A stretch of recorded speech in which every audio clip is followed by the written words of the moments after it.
In this bubbly baba dee doo doo.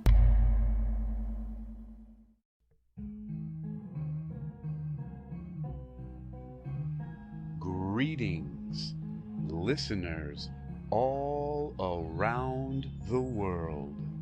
You're listening to the Uniquilibrium podcast by Hypno-Athletics, exercising your mind.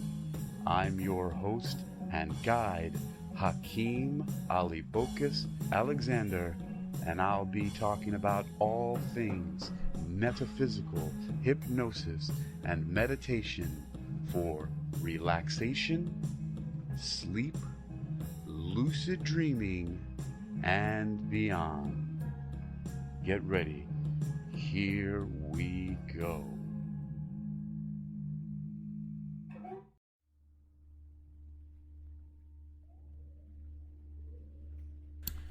All right, this is going to be called How to Live in Two Worlds to Overcome Nightmares, Alien Abductions, and Demonic Attacks. How to live in two worlds to overcome nightmares, alien abductions, and demonic attacks. So the point is to overcome nightmares, alien abductions, and demonic attacks. And I'm going to talk about some ways about how to live in two worlds to do that. And these two worlds are the material, physical world that we live in, and in the non-physical, sometimes called spiritual world, where spirits, souls go when the human body dies, and is said to be the realm where are other spirits like angels and demons, and basically the realm of the gods and such things. But also, more recently, well, relatively recently in human history, people have been claiming that extraterrestrials or alien beings from other planets may not always necessarily be just from other planets, but in fact from another dimension. They seem to be able to pop in and out of this physical reality and do things that are not readily understood by most people.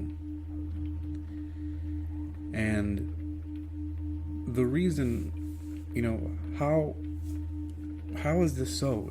And it's because they're all the same phenomena.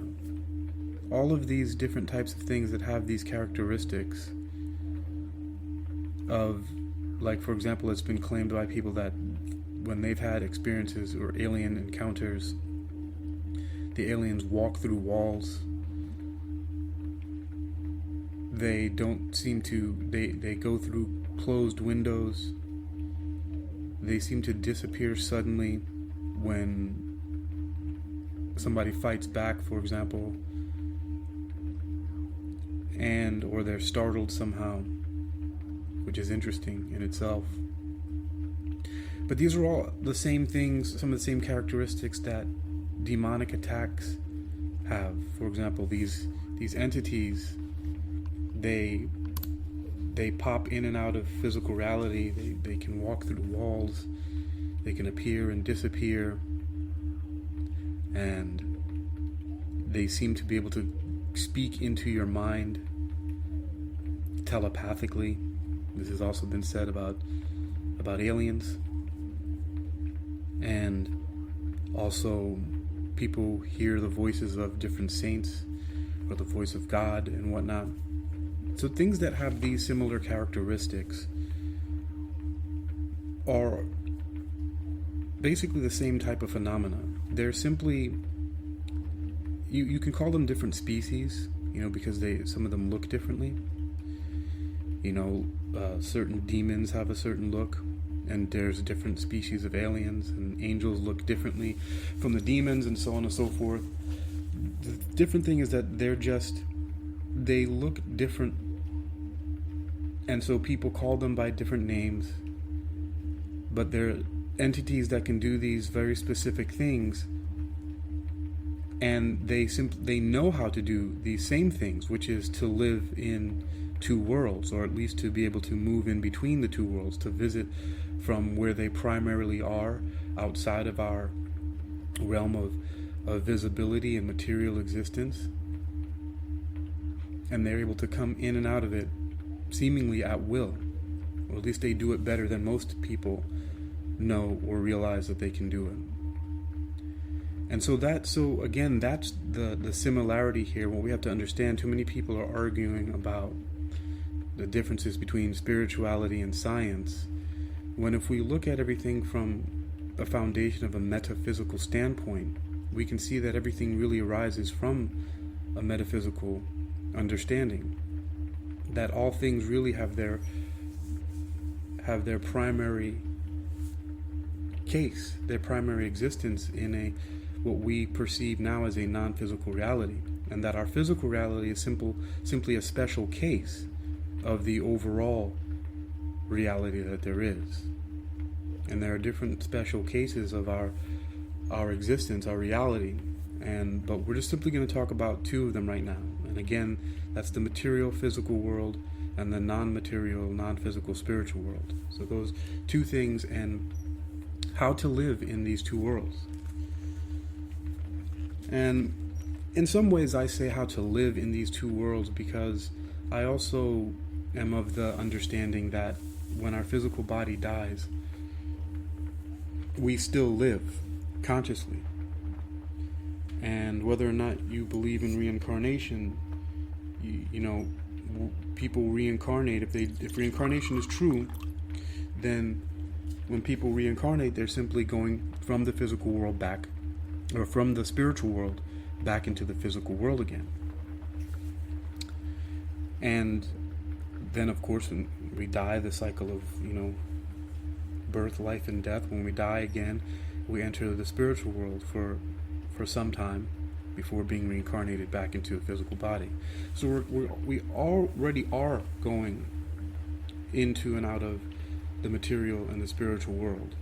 And I'm using the word spiritual as a blanket statement of something that I understand can be accessed through understanding and not just by dying. And there are many reasons for that. And it goes back to the different phenomena that people are experiencing that I'm talking about. And again,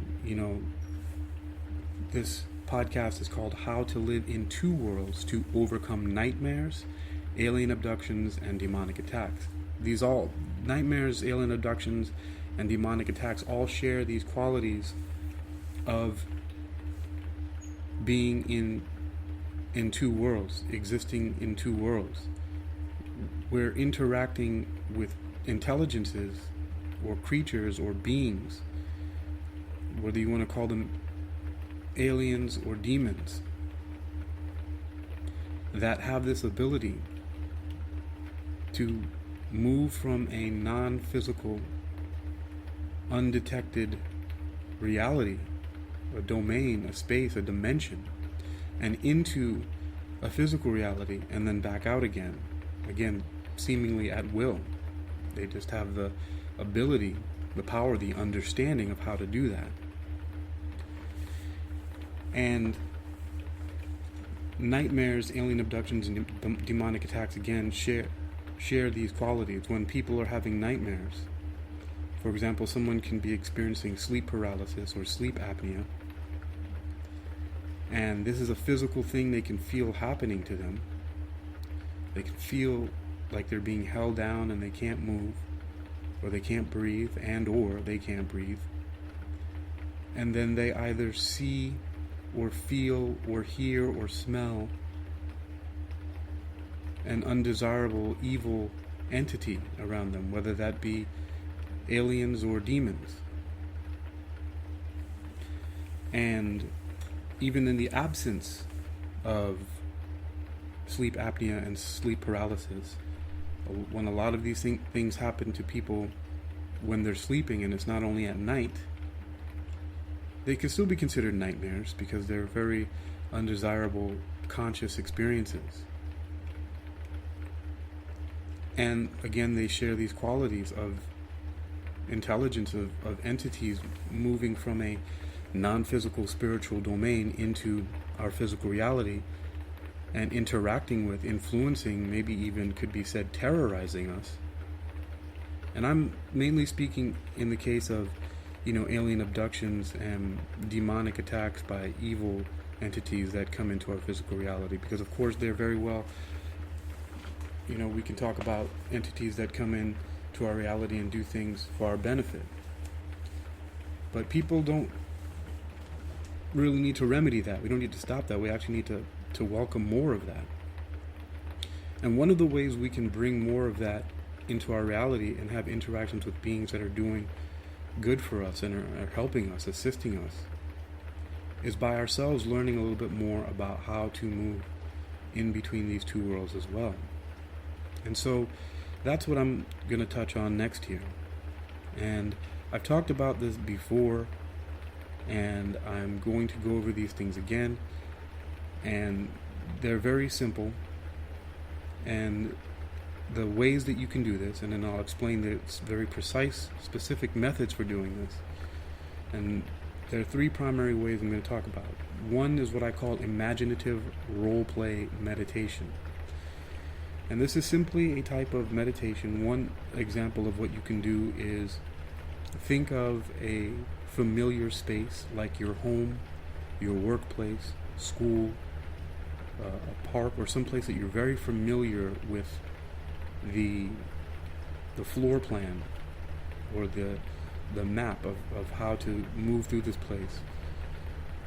So that, for example, one practice you do in this imaginative role-play meditation is you can close your eyes and imagine yourself at the entrance of your house or your school or your workplace, and imagine yourself going in through the front door or the front entrance or main entrance or however you usually enter, and in your imagination you walk through, move through this entire space, covering every single room and area in it that you can find, and looking at different objects that are there, like tables that are already there, or a wall or a window, and taking some time to examine all of these things.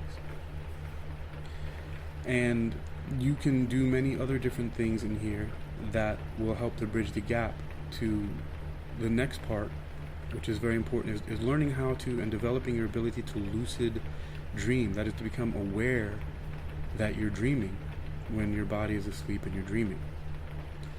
And some of the things that you can do in this imaginative role-play meditation in order to enhance that ability and not only become aware that you're dreaming, which is being a lucid dreamer, but then begin to control almost all aspects of the dream and basically do whatever you want to in the dream. And the way you do this in the imaginative role-play meditation is that when you're walking through or moving through the space that you're familiar with, your home, the school, your workplace, or whatever, you move through the space in different ways. You can simply walk through the space, and you can imagine yourself walking through the space by looking down and looking at your feet, and looking at your feet walking through the different room, and every once in a while looking up forward to where you're going and then back down, watching your feet move, thinking about deciding ahead of time, or imagining what kind of shoes you're wearing, if you're wearing shoes at all, if you're wearing what kind of clothing you're wearing that you can see on your legs, whether it be pants or shorts or a dress or whatever. And then, imagine yourself walking through the space. Another thing is you can imagine yourself floating through the space, or flying through the space, or different things that would be considered superpowers that we're not able to do during our waking hours, or not able to do yet so far, right? Think you can be like Spider-Man. You can crawl on the walls or on the ceiling and go through the place upside down. Other things you can do is use telekinetic power, use telekinesis to open and close doors, to move things out of your way or into your hands, to manifest different things that you want to see, like to manifest like stationery, like a book and a pen or a pencil, to manifest tools like a screwdriver or a wrench or a hammer, to manifest weapons like a sword or a gun, or whatever other objects you want to, and maybe even make them disappear again, or combining these superpowers. You can be floating or flying through your home and manifesting certain objects and then placing them around the home. Like you could manifest a book and then telekinetically float it towards a bookshelf or onto a table or something like that. Or you could manifest, something else like a tool or something like that, and imagine it floating away from you and into the sink or something like that, and then watching it disappear. So you can bring things into your experience and then out of it. And also, it's got to be said that you don't necessarily have to be able to have the ability to visualize, that is, to see things and see pictures or images, moving pictures. When you close your eyes, you can imagine yourself moving through your space in different ways.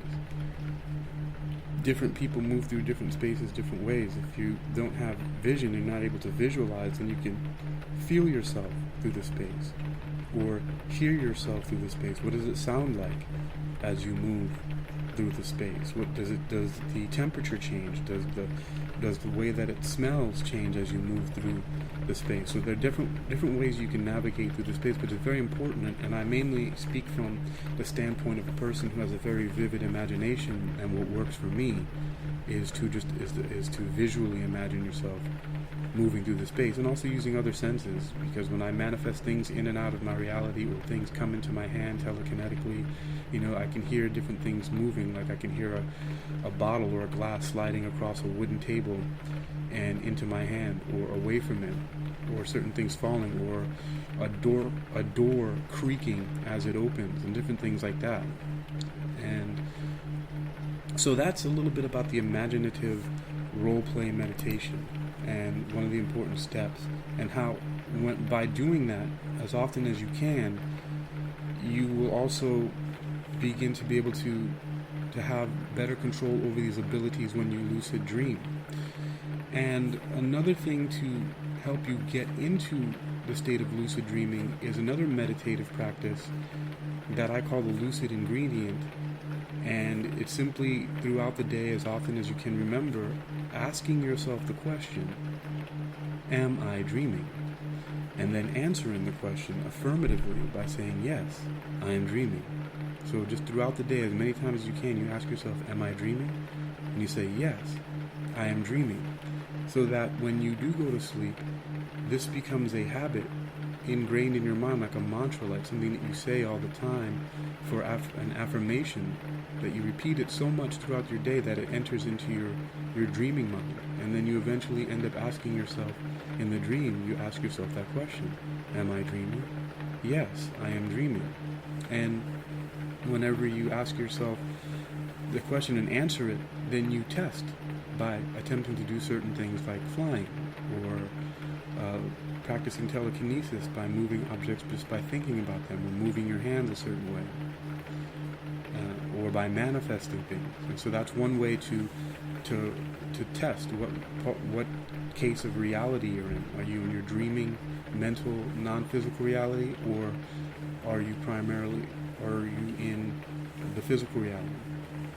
So, and then another thing I'll add to that is the use of binaural beats, which, by the way, in the background, if you can hear the rain and you can hear a subtle tone wavering, it's something that I created called downpour phase, or one of my frequency formulas, creating binaural beats for meditation, relaxation, lucid dreaming, better sleep, and things like that.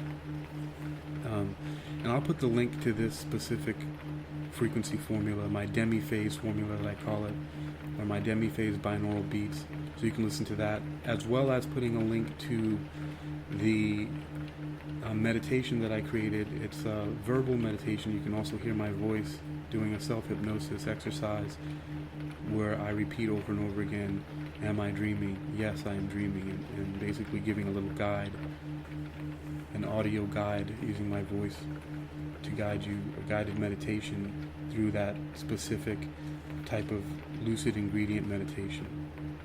And so those links will be in the description of this podcast, as well as anything else that I may talk about that I think is important for you to access with this podcast. So one of the things, so here's a little bit of rationale, and I'm not going to get too much into it in this podcast. Some other times later, I'll talk more about it. But the simple understanding of how can we move from our physical reality into a spiritual understanding or spiritual reality and back is based on the metaphysical foundation of all existence. And that is that the fundamental reality is non-physical. And the way that we manifest into this physical reality is by symmetry breaking, or the asymmetrical ordering of mathematical information. And simply understood in terms of numbers, positive numbers, negative numbers, irrational numbers, imaginary numbers. And you can imagine symmetry like a perfect circle divided into 4 parts, like with a plus sign in the middle, and all numbers lined up along these axes and along these lines, the vertical and horizontal lines and everything in between. All of those together are symmetrical. But then imagine removing the top part of the vertical line of this plus sign inside the circle, and you just have like a T, so that the top part now is half of the circle, and the bottom half is still divided into quarters, which do make up the other half of the circle, but they're separated by that line in the middle. And so now you have the symmetry has been broken, and when the symmetry is broken, then you enter into the physical world. And this is an oversimplified way of understanding this, but the basic understanding is that the spiritual world is one of perfect symmetry. And when you have perfect symmetry, all of the different values, like positive, negative, north, south, like in a magnet, and polarities in electricity, positive and negative, or on a number line, integers, 1 and -1, they all balance each other out, just like particles and antiparticles. They annihilate each other, or in another way, they neutralize each other, so that the base frequency or the base force is actually net zero. And that's what makes it seem to us as what would be non-physical. And it doesn't take up any space, as when we close our eyes and we imagine things, like in the imaginative roleplay meditation, you can go through a whole house or a whole city in your mind. You can fly across the world. And you're doing all of this so-called in your head because it's not taking up any physical space. It's more symmetrical. And when you have that symmetry, it doesn't pour out into a 3D space-time. It's outside of space and time. And see, we can, through imagination, dream up and imagine all of these different spaces, but they're not taking up any space. We're experiencing space and movement and time, but no one else can have access to that while we're separated and cut off from the physical material world when we're doing that, which is actually another type of a special case of our overall reality, which also is a shared dream.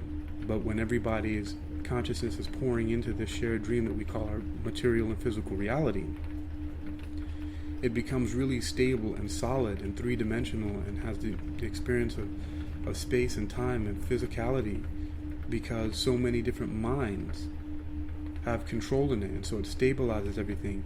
It's like a consensus agreement. Everyone's agreed that this is the way that this experience, this shared dream should be. But when you daydream, when you imagine, when you visualize, you break away from that physical reality and create another space or create another experience that doesn't take up the space in the same way. You can have entire worlds all in your mind, just like in a video game. You can go through a whole map of like Grand Theft Auto or something like that, or any one of those open play games where you can just go across the whole map that's been built by the architect of the video game, who's mapped out the entire city or play space, but it doesn't take up any more space than the handheld device you're using, your mobile device, your laptop, your tablet, or your television, or whatever you're using. But you're experiencing that whole space just the same as you do when you open your eyes and you walk around. And it's very similar when you have your own dreams.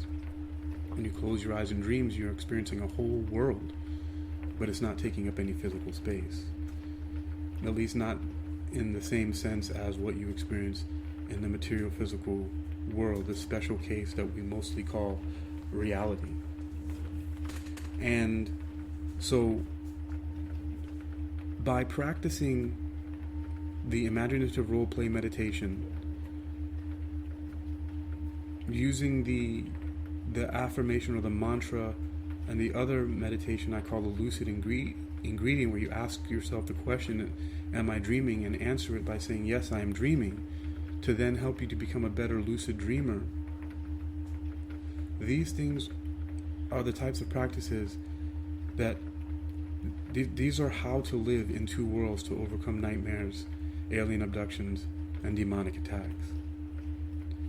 In nightmares, you're going to have more confidence because you're empowered, because you can now control the different aspects that are happening in the nightmare experiences.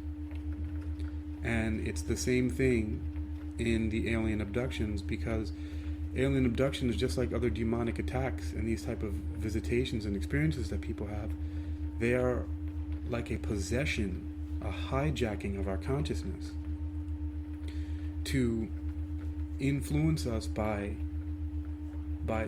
infusing, injecting, by implanting these different scenarios, these images, these feelings of fear and dread and different things like that, because we feel like we're losing control, like we're being overpowered. And when these things are happening, we feel powerless, and that's where the fear and the terror feelings set in. But when we learn how to strengthen our ability to control our own environment and make things stable the way that we want to, by again learning how to navigate through familiar physical spaces in your mind, and by practicing having those different types of superpowers, those different types of abilities, which are very helpful in these situations, you become empowered, and you're able to overcome the alien abduction experiences and demonic attacks by developing the ability to do this. And so also it should be said, this is very interesting, why sometimes people who've had alien abduction experiences could call upon the names of their saints or saviors and use things like a cross, which is a symbol that has symmetry, like a plus sign, because symmetry is a way to open a gateway into the spiritual world. And this is where also the binaural beats come in, like these frequency formulas. You can use them when you're doing the imaginative role play meditation as a way to help center your mind, and also because the binaural beats help to create symmetry between both halves of your brain. They cause both sides of your brain to become symmetrical, which is one of the ways why they help people to be able to lucid dream, have out-of-body experiences or astral projection, to remote view, and have these different types of so-called spiritual experiences while their physical body is still living. So you can remain attached to your spiritual body, so to speak, remain assigned to it, but this ability to cause certain parts of your brain and your consciousness and awareness to become symmetrical, to become more coherent, allows parts of your consciousness to leave the asymmetrical, decoherent, special case of physical reality that we call it, and to travel and experience these other worlds for a short time before we return back. And again, the opposite of that are these beings and creatures that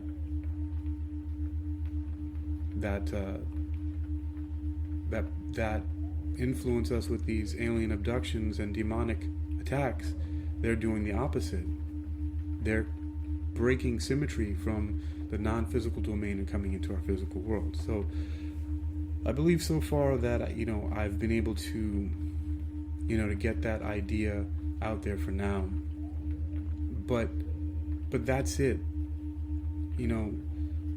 By practicing the imaginative roleplay meditation and carrying the different things that you can do in the roleplay meditation in your imagination, like the different superpowers, like flying and having telekinesis and being able to manifest things into reality, and other stuff you may have, like super strength, like being able to lift up a car or a building, or or to be able to withstand bullets, sort of like Neo in the Matrix, how he was able to then develop these superpowers in what we normally think of as a physical reality, simply by using the power of his mind and understanding and belief.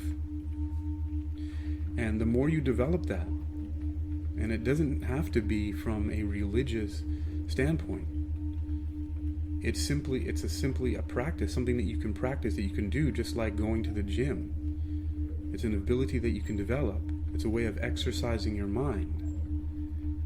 And it's something you can simply do with, if you're not a religious person, you can think of it more as spiritual, or you can think of it as metaphysical, but it's simply a practice that you can do.